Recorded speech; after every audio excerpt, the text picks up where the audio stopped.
শুভ সকাল বন্ধুরা, চলে এসেছি নতুন একটা ব্রেকফাস্ট রেসিপি নিয়ে।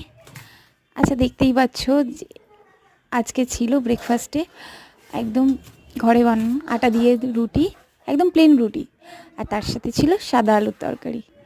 স্পেশাল এটা আলাদা করে স্পেশাল কিছু না, স্পেশালিটিটা অন্য জায়গায়। আজকে আমি বানাইনি, আজকে বানিয়েছি, এটা মায়ের হাতের বানানো, আর মায়ের হাতের বানানো খাবারের স্বাদই আলাদা, সেটা আর বলার কোনো অপেক্ষাই রাখে না। আর এই দাঁড়াও, টেস্ট করে দেখি কেমন হয়েছে।